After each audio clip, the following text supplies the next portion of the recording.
Y nos da mucho gusto recibir aquí en Los Periodistas a la ministra Lenia Batres Guadarrama, quien estuvo hoy en la manifestación de jóvenes estudiantes junto con la ministra Loreta Ortiz, es correcto, y le agradecemos que nos acompañe esta tarde. Gracias, ministra, por acompañarnos. Muy buenas tardes, Álvaro. Alejandro. Y Alejandro. Muy buenas tardes, aquí a sus órdenes. Gracias. Bueno, ministra, hay dos asuntos. Bueno, uno, evidentemente, el que se llevó a cabo a las afueras de la Suprema Corte de Justicia de la Nación, muy relevante porque son jóvenes que respaldan la reforma judicial. Pero la otra es de enorme delicadeza, no solo por lo que plantea la ministra presidenta, sino también porque le toca a usted emitir pues el proyecto para que en el Pleno sea discutido esta consulta que hace la ministra Norma Piña y que tiene el propósito, pues no vayamos lejos, a que se pare la reforma, que se paralice el poder legislativo. Perdón, si le parece, comenzamos con esto primero, con esto último. Sí, efectivamente. De hecho, apenas hace unos minutos ya he recibido el proyecto y ya logré enterarme qué es lo que están planteando los promoventes. Y bueno, pues estaré emitiendo un proyecto, el proyecto respectivo, pues el tema de la reforma pues ya está en curso, entonces prácticamente cualquier resolución que tenga sobre este proyecto pues va a ser de un proceso iniciado hace varios días. Usted no puede hablar, obviamente, el sentido de este ni de ningún otro proyecto, pero es conocido que usted tiene una posición con respecto a la reforma judicial. De hecho, hoy mismo la expresaba, pero independientemente de lo que plantea el proyecto y lo que se le pide, que es asuma una posición con respecto a lo que está pasando con la reforma judicial. Independientemente de esto, ¿qué lee usted en la intención de la ministra Piña en turnarle a usted esto? Pues es especulación, puedo especular muchas cosas que creo que no ayudaría mucho manifestar estas especulaciones que pueda tener. Me parece simplemente, digamos, en algún adjetivo, pues por lo menos extraño que me la turne a mí. Eso es lo que puedo manifestar. Sí hay una libertad muy amplia en la presidencia de la Corte para definir a quién le emite los turnos de los asuntos. No tenemos un turno aleatorio, es decir, efectivamente se me escogió para turnar este asunto, esta consulta a trámite, y por lo tanto, pues sí se podría especular algún tipo de intencionalidad. No quisiera ponerle más nombres porque justamente me corresponde tomarlo con seriedad y emitir un proyecto absolutamente responsable sobre el tema.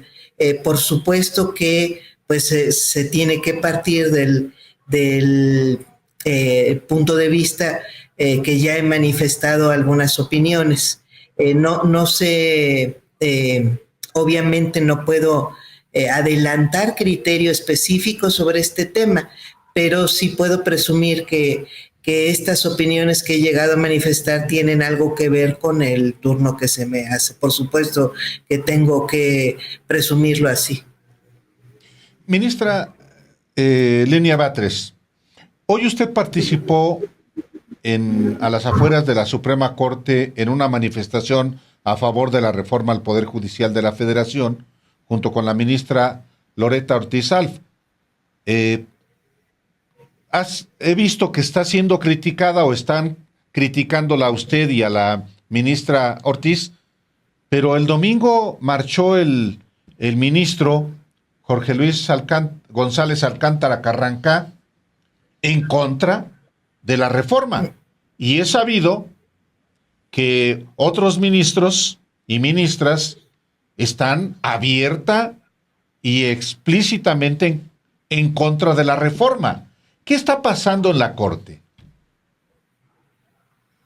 Pues como hemos platicado en otros momentos, creo y sostengo, y bueno, pues estos hechos siguen siendo manifestación de este fenómeno que se vive en este momento en la Corte, que nos lleva a sostener que se trata de la Corte más politizada, por lo menos de las últimas décadas. Y esa politización no empezó con el tema de la reforma, en realidad empezó con el inicio de este mismo sexenio, que empezaron a manifestarse opiniones respecto ya de algunas preferencias políticas e ideológicas, a alinearse con algunos puntos de vista. Y bueno, pues ya lo que vimos hace algunas semanas en el inicio de los diálogos en el Congreso de la Unión respecto de esta misma reforma judicial, viendo al ministro Alberto Pérez Dayán recomendarle a la oposición analizar que si era o no constitucional esta asignación respecto de la representación proporcional que se estaba dando a los partidos políticos, y que bien podrían tener una interpretación distinta de que se trataba de una sobrerepresentación, y viendo a la oposición adoptar y llevar a sus últimas consecuencias este criterio, bueno, pues debemos seguir sosteniendo que hay una extrema politización y incluso pues se han llevado a este tipo de métodos y de alcances interpretativos de la ley a extremos no vistos antes, que justo nos llevan a este fenómeno que estamos viviendo, que yo he denominado masacre legislativa, en el que hemos invalidado desde 2018 a la fecha más leyes que nunca, 74% más que la historia de las invalidaciones anteriores de leyes en todo nuestro país.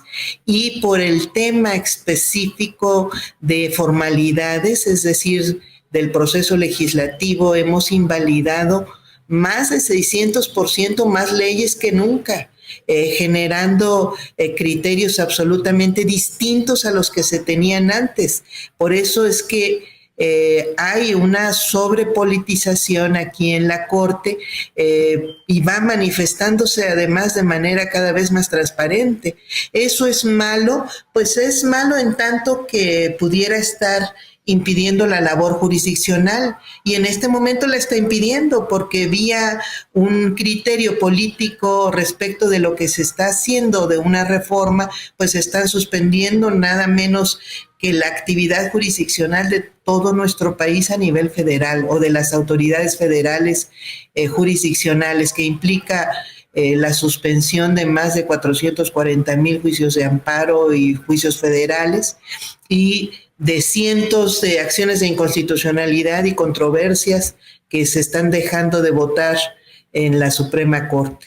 Entonces, sí hay un tema de politización que repercute en el servicio público, que es la suspensión de las actividades.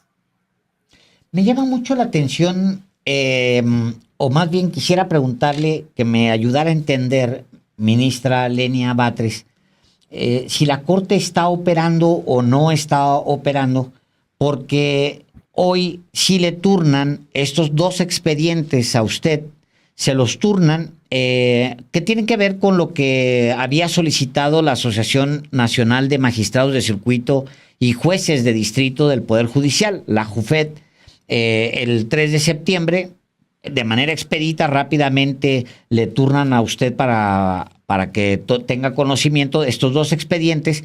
En él la JUFED pide que la Corte fije posición a favor de que se respete la independencia del Poder Judicial y en pocas palabras, que se detenga la reforma judicial en tanto no se sepa qué es lo que causa la corrupción, la inseguridad y la impunidad. Pero por el otro lado, es decir, esto sí está funcionando adentro de la Corte, porque la ministra presidenta pues ya se lo turnó a usted, o sea, para eso sí funciona la Corte. Para lo que no funciona, supongo, porque no hemos sabido nada, es para que la ministra presidenta de la Corte le dé trámite a la presentación que hizo ya la ministra Yasmín Esquivel de este proyecto que tiene que ver con Electra por 1,431 millones, y ese sí está detenido de manera muy extraña, porque minutos antes de que se paralizara la Corte, supuestamente, porque ahora me doy cuenta que no está tan paralizada, pero minutos antes le entregan esta resolución a la ministra presidenta y tiene que ver con uno de los poderes de facto de México y un tema que ha estado paralizado. ¿Qué está pasando en la Corte? O sea, ¿está en paro o no está en paro?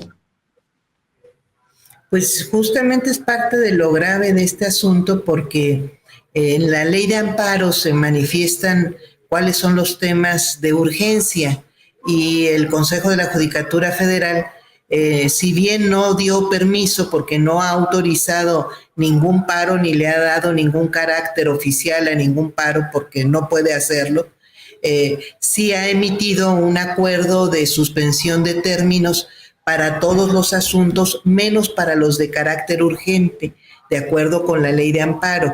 Esos temas de carácter urgente se refieren a violaciones a derechos humanos de carácter penal que vienen identificados básicamente en el artículo 22 constitucional.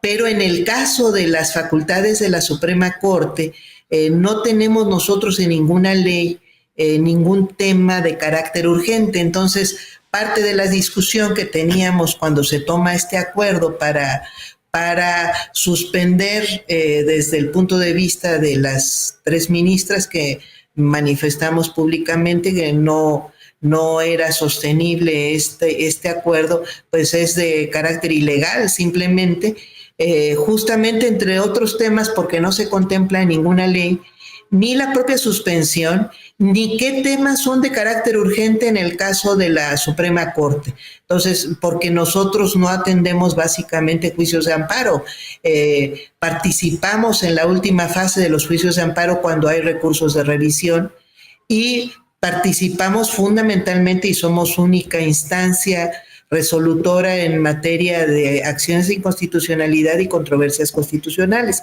En el caso de este tema es un juicio de amparo que no responde a los temas fundamentales, a los temas que de acuerdo con la ley de amparo tienen carácter de urgencia. Entonces, por esa misma razón, pues le podría contestar o les podría contestar aquí la Corte es que no son urgentes, pero en realidad tampoco son urgentes ni suspensiones en materia de reformas, ni son tampoco urgentes, ni mucho menos este trámite de consulta o esta consulta a trámite, ni siquiera está contemplada propiamente como una facultad, se le tiene como una facultad anexa por interpretación de normas. Entonces, pues el hecho de que funcionen de manera selectiva los órganos jurisdiccionales durante un supuesto paro para atender los temas que son de interés personal, porque no podría de la ministra decirse presidenta. Y de los magistrados y jueces, en su caso, que son los que se sienten perjudicados por la reforma. Bueno, a mí me parece que es un insulto a la sociedad, una falta de sensibilidad absoluta, poder suspender todos los juicios que puedan tener afectación o no al interés general o al interés personal en cuanto pudieran estar afectando derechos de personas específicas. Esos no importan, los que importan son los que están poniendo en riesgo privilegios de jueces, magistrados y ministros. Esos son los temas urgentes. Me parece que le falta sensibilidad a los integrantes que están dando trámite en momentos en los que ellos mismos asumieron un supuesto paro, vienen a trabajar para darle, garantizar que avancen asuntos determinados que no están considerados en ninguna ley como justificantes, por lo menos en su propia línea argumental de urgencia. Ustedes decían muy claramente, el personal de confianza no puede ni siquiera acudir a huelga de conformidad con los mismos criterios de la Corte, y citan ustedes la jurisprudencia 118 diagonal 2016. O sea, ¿y el personal de confianza está yendo a trabajar? ¿No está yendo a trabajar? No está viniendo a trabajar. O sea, están supuestamente en paro, pero no están en paro porque no pueden legalmente.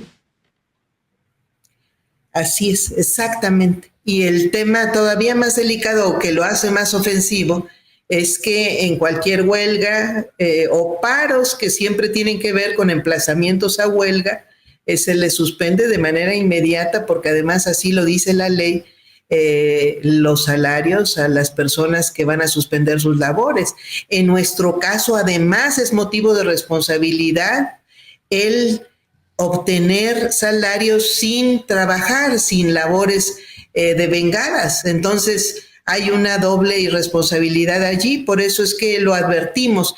Después se emitió, desde aquí de la presidencia de la Corte, se emitió un comunicado diciendo que estábamos amenazando con juicio político, es más, hasta como queja, como si fuera una acción de fuerza de 3 ministras frente a 8 indefensos ministros. Estábamos amenazándolos de interponer un juicio político contra los pobres ministros. No hay amenaza, lo único que hicimos fue advertir que hay leyes, y las leyes resulta que sí nos deberían, si no nos son, es por un hecho de mero abuso, pero las leyes nos deberían ser aplicables para empezar a nosotros mismos, y resulta que se viven eximiendo permanentemente del ejercicio de las leyes que les son aplicables al resto de los trabajadores del país, al resto de los funcionarios públicos, al resto de sujetos obligados para muchísimos efectos, y en este caso para efectos de reclamos que podrían considerarse legítimos desde el punto de vista de los propios jueces, magistrados y ministros, pero que no están contemplados ni como demandas laborales legítimas, no solo por la ley, sino por los propios criterios jurisprudenciales, efectivamente. Finalmente, ¿qué representa la manifestación que hubo de jóvenes hoy frente a la Suprema Corte y las movilizaciones que estos y otros jóvenes han realizado en todo el país, y por qué salió junto con la ministra Ortiz a reunirse con ellos? Primero, pues yo creo que hay obviamente pues una efervescencia que hay que reconocer en este tema, una efervescencia social. En el caso de las manifestaciones de estudiantes que se dieron para apoyar, o más bien para manifestar su no apoyo a la reforma, pues yo creo que son absolutamente legítimas. Legítimo que participen ministros, bueno, pues qué bueno que se transparente lo que piensan. Hay que resaltar que en esas manifestaciones había también dirigentes políticos, y hay que resaltar que pues efectivamente existe coincidencia, por lo menos en esos temas, con esos dirigentes políticos. Y en este caso, en el caso del día de hoy, de la manifestación de jóvenes el día de hoy, directamente se nos invitó a las ministras a bajar, pues que sabían que estábamos además aquí laborando, y por supuesto de inmediato accedimos la ministra Loreta Ortiz y su servidora pues accedimos a bajar, a saludarlos, a manifestar, pues además también obviamente porque como hemos manifestado en otros momentos, pues creemos indispensable la realización de una reforma al Poder Judicial en nuestro país. Creemos que es indispensable su democratización y yo creo que es el punto de partida para poder realizar otra serie de reformas necesarias para depurar, para poder contribuir a la modificación de muchas conductas indebidas que yo identifico como excesos, pero fundamentalmente que tienen que ver con esto mismo de creer que la ley le debe ser aplicable a los demás menos a nosotros, o creer que estamos más allá de las responsabilidades que tienen los demás mexicanas y mexicanos. Particularmente respecto de las obligaciones constitucionales, que es la parte más grave de estos incumplimientos que tiene, digamos que constantemente el Poder Judicial y sus integrantes. Ministra, sabemos que tiene muchas cosas el día de hoy. Le agradecemos que haya abierto un espacio para conversar. Muchísimas, muchísimas gracias.